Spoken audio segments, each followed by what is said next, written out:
कबीरा तेरो घर कंदला में, यह जग रहत भुलाना। गुरु की कही करत नहीं कोई, अमहल महल दीवाना।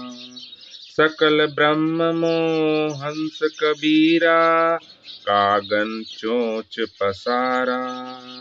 मन मत कर्म धरे सब देही, नाद बिंद विस्तारा।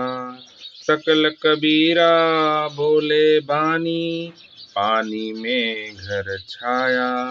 अनंत लूट होत घट भीतर, घट का मर्म न पाया। कामिनी रूपी सकल कबीरा, मृग चरिंदा होई।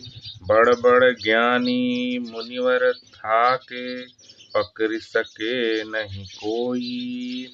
ब्रह्मा वरुण कुबेर पुरंदर, पीपा और प्रहलादा। हरना कुश नख बोद्र बिदारा, तिन्न को काल न राखा। गोरख ऐसो दत्त दिगंबर, नाम देव जय देवदासा। तिनकी खबर कहत नहीं कोई, उन कहाँ कियो है बासा। चौपर खेत होत घट भीतर, जन्म का पासा डारा। दम दम की कोई खबर न जाने, कोई कह न सके निरुआरा।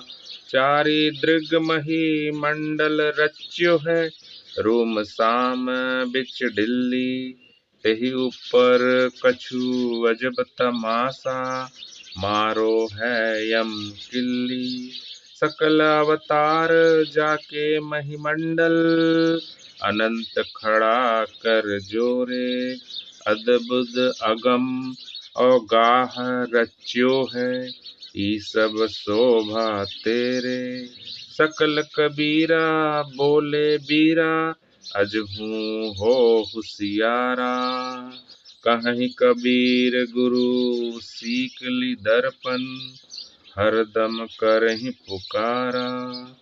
कहीं कबीर गुरु सीख ली दर्पण, हरदम कहीं पुकारा।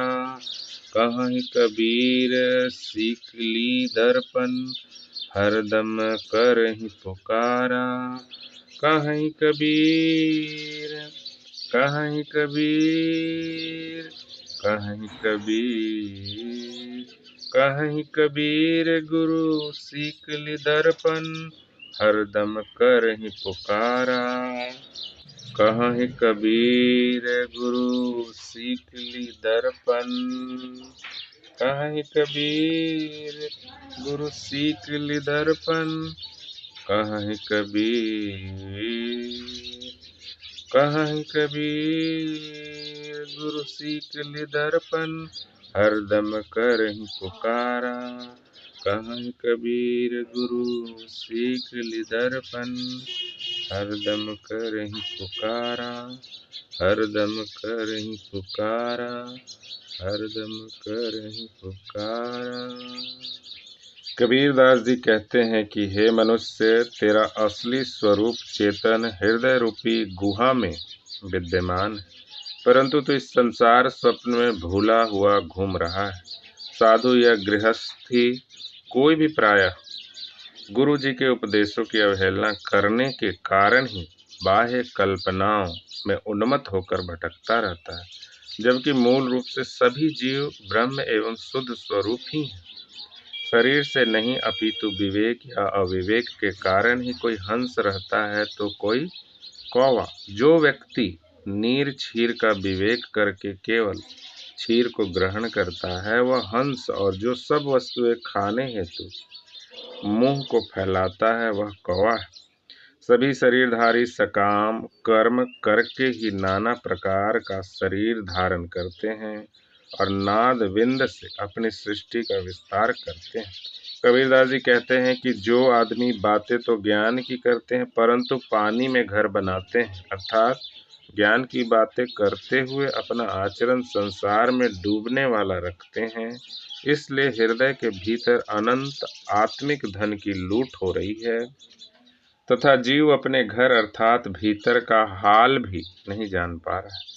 इतना ही नहीं बल्कि कामना रूपी पशु सबके हृदय रूपी खेत को चर रहा है। इसे वश में करने हेतु बड़े बड़े शास्त्र ज्ञानी और मुनि लोग थक गए हैं, परंतु इस कामना रूपी पशु को पकड़ नहीं पा रहे। अर्थात ब्रह्म, वरुण, कुबेर, इंद्र, पीपा और प्रहलाद को बचाकर अपने नाखूनों से हिरण्यकश्यप का वध करने वाले ऋषि भी काल के गाल में समा गए हैं। अर्थात काल किसी को भी नहीं रहने देता है, सब अंततो गत्वा काल के शिकार हो जाते हैं। इतना ही नहीं, महायोगेश्वर गोरखनाथ, दत्तात्रेय, दिगंबर, नामदेव, जयदेव आदि भक्तों का कोई पता नहीं चला कि उनका निवास कहाँ है।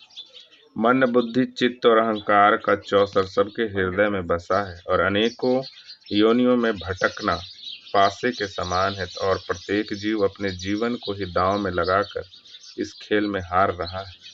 किसी को भी अपने हृदय में झांकने की फुर्सत ही नहीं है, जबकि अपनी अंतरात्मा को समझे बिना भव बंधनों से छुटकारा पाने की कल्पना भी नहीं की जा सकती। कहने का अर्थ यह है कि शरीर रूपी पृथ्वी मंडल पर नाभि, हृदय, कंठ, त्रिकुटी ये चार दिशाएं बताई गई हैं और रोम व शाम के मध्य स्थित दिल्ली की तरह पीठ और छाती के मध्य हृदय रूपी हृदय पड़ता है और वहीं पर चेतन सम्राट का सिंहासन स्थित है। परंतु उस पर भी अनोखा तमाशा, क्योंकि वासना रूपी यमराज ने वहां पर अज्ञान रूपी खूंटा गाड़ रखा। हे मानव, तेरी विभूति एवं शोभा अनोखी है, क्योंकि पृथ्वी मंडल पर देह धारण रूपी समस्त अवतार और अनंत प्रकृति तुम्हारे सन्मुख हाथ बांधे खड़ी है एवं तुमने अद्भुत, अपार और अथाह ज्ञान विज्ञान का समुद्र रच डाला है। हे मनुष्यों, मन पर विजय पाने वाले संत लोग सभी मनुष्यों का हित का रास्ता दिखलाते हैं। यदि हम उनके सदुपदेश पर चलेंगे तो हमारा कल्याण निश्चित है। कबीरदास जी कहते हैं कि गुरुजन रूपी सिकलीगर हमारे हृदय को मांझ कर उसे दर्पण के समान स्वच्छ करने के लिए हमें पुकार रहे हैं। हमें उनकी ओर अवश्य ध्यान देना चाहिए।